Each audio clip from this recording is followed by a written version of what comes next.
Welcome back everyone. Welcome to civil service study. Test number 282 है UPSC CSC 2020 के लिए हैं और इस टेस्ट में हम फोकस करेंगे हिस्ट्री के प्रश्नों पर। चलिए स्टार्ट करते हैं। तो क्वेश्चन नंबर 1 है, मुग़ल वास्तुकला से संबंधित पितरादूरा क्या है। पितरादूरा क्या है, सीधे सीधे पूछा जाता है इस तरह का प्रश्न यूपीएससी में।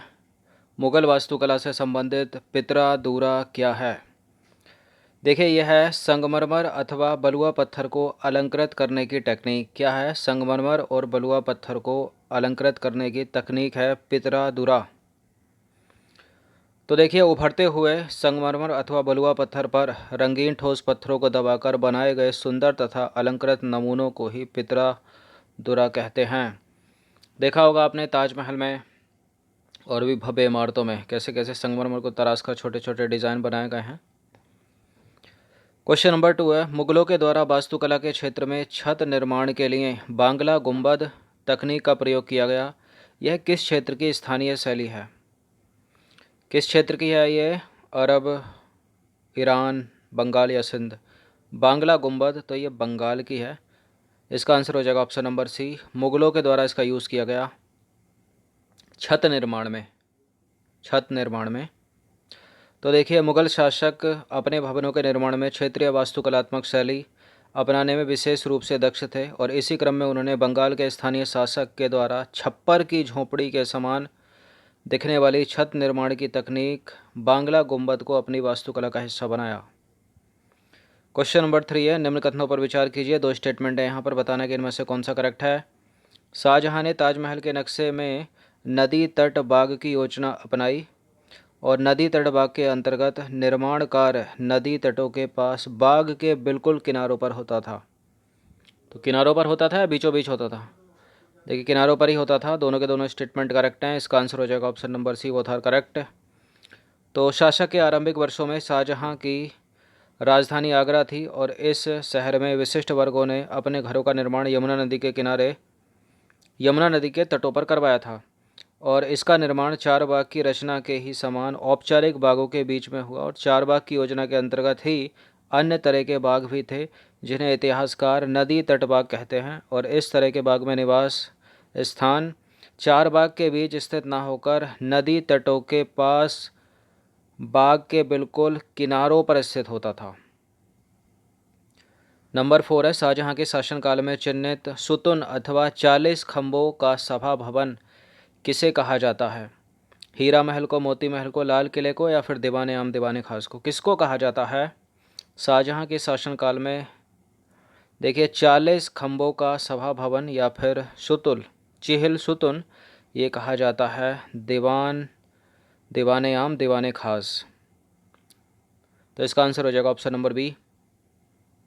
तो दीवाने आम और दीवाने खास मतलब व्यक्तिगत और सार्वजनिक सभा हेतु समारोह कक्षों के निर्माण की योजना शाहजहाँ ने बड़ी ही सावधानीपूर्वक बनाई थी और एक विशाल आंगन में स्थित ये दरबार चिहिल सुतुन या 40 खंभों के सभा भवन कहलाते थे। क्वेश्चन नंबर 5 है, मुगल स्थापत्य कला के अंतर्गत चार बाग शैली के संदर्भ में निम्न कथनों पर विचार कीजिए। चार बाग बनाने की परंपरा जहांगीर के समय में हुई थी और चार समान हिस्सों में बटे होने के कारण बागों को चार बाग कहा जाता है। अब कश्मीर में अवस्थित शालीमार बाग जो है ना, वो सीढ़ीदार चार बाग का एक सुंदर उदाहरण है।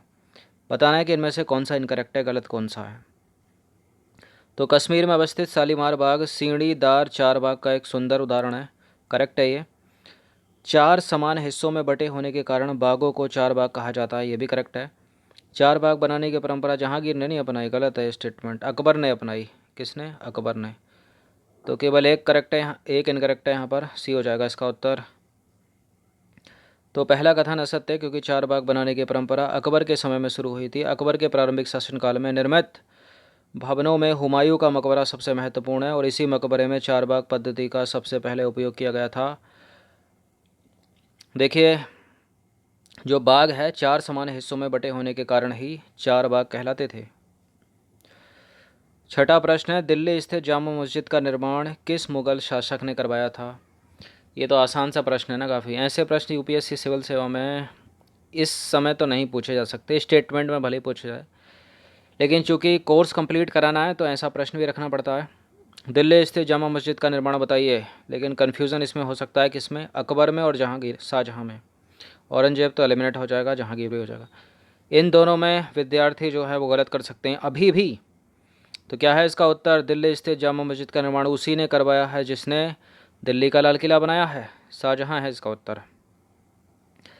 तो लाल किले के निकट ही स्थित है जामा मस्जिद, जिसका निर्माण कराया किसने, शाहजहां ने।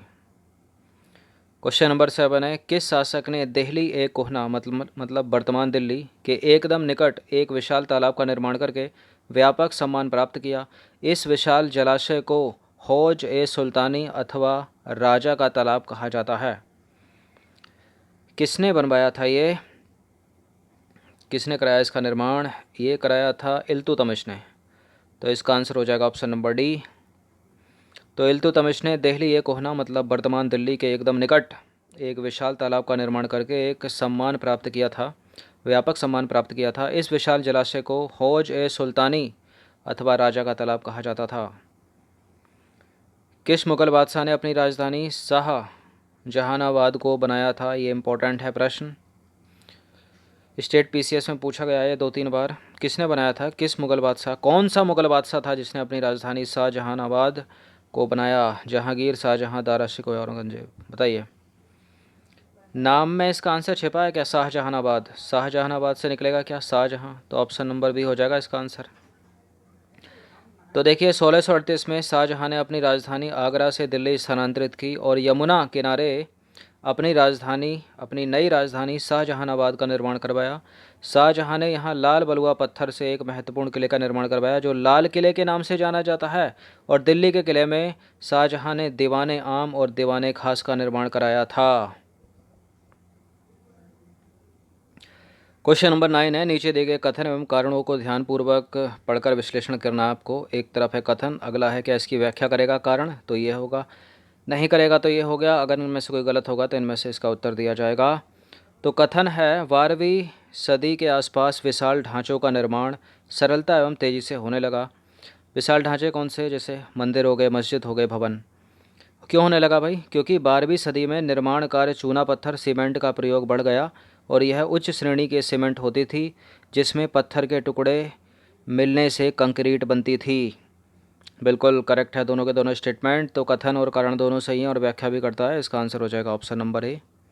तो 12वीं सदी के आसपास विशाल ढांचों का निर्माण सरलता एवं तेज़ी से होने लगा। कौन कौन से ढांचे, मंदिरों के ढांचे, मस्जिद के ढांचे, भवनों के ढांचे क्योंकि इस सदी में निर्माण कार्य में चूना पत्थर सीमेंट का प्रयोग बढ़ गया और यह उच्च श्रेणी के सीमेंट होती थी जिसमें पत्थर के टुकड़े मिलने से कंक्रीट बनती थी। क्वेश्चन नंबर 10 है, मध्यकाल में वास्तुकला के निर्माण से संबंधित अनुप्रस्थ टोडा निर्माण शैली का प्रयोग किसके निर्माण में प्रयुक्त होता था, मस्जिद के, मंदिर के, मकबरों के या सभी के लिए, बताइए। अनुप्रस्थ टोडा निर्माण शैली का प्रयोग होता था मकबरों के निर्माण में भी, मंदिर के निर्माण में भी, मस्जिद के निर्माण में भी, सभी के निर्माण में। तो इसका आंसर हो जाएगा ऑप्शन नंबर डी।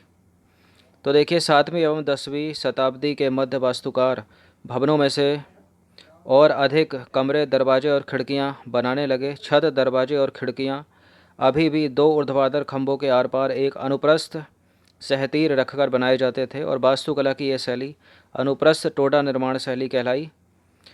8वीं और 13वीं शताब्दी के बीच मंदिरों का निर्माण, मस्जिदों का निर्माण, मकबरों का निर्माण तथा सीढ़ीदार कुओं का निर्माण इसी शैली में हुआ।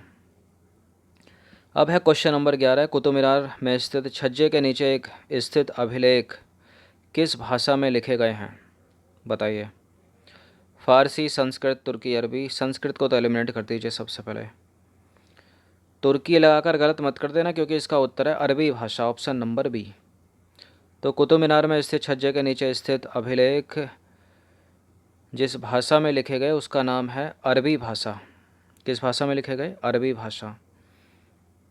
अब एक बहुत ही आसान सा प्रश्न है, कुतुब मीनार का निर्माण किन 2 शासकों के द्वारा करवाया गया था, कुतुबुद्दीन ऐबक, अलाउद्दीन खिलजी। कुतुबुद्दीन ऐबक, इल्तुतमिश, अलाउद्दीन खिलजी, या फिर कुतुबुद्दीन और मोहम्मद तुगलक। इस प्रश्न का उत्तर तो लगभग 99.9% विद्यार्थियों को पता होगा। तुगलक को एलिमिनेट कर दीजिए, अलाउद्दीन खिलजी नहीं होगा यहाँ पर। इसका उत्तर हो जाएगा कुतुबुद्दीन ऐबक ने नींव रखी और पूरा कराया इल्तुतमिश ने, ऑप्शन नंबर बी। तो कुतुब मीनार 5 मंजिला इमारत है जिसका नाम प्रसिद्ध सूफ़ी ख्वाजा कुतुबुद्दीन बख्तियार काकी के नाम पर पड़ा है, और इस इमारत की पहली मंजिल का निर्माण करवाया था कुतुबुद्दीन ऐबक ने तथा शेष मंजिल का निर्माण पूरा कराया इल्तुतमिश ने। तो 12 प्रश्न ये ऐड थे हिस्ट्री के शासक एवं इमारतों से संबंधित। अच्छे से इनका एक बार तो रिवीजन कर ही लीजिएगा। धन्यवाद। इस टेस्ट सीरीज़ की प्लेलिस्ट बना रखी है, वहाँ पर आप टेस्ट नंबर 1 से लेकर 282 तक आराम से पहुँच सकते हो। करंट अफेयर्स पाने के लिए टेलीग्राम चैनल को ज्वाइन रखिए, वहाँ पर PDF में टेस्ट आ जाता है 1 लाइनर करके, उसको आप रिवीजन कर लीजिए 1 से 2 बार कम से कम। धन्यवाद।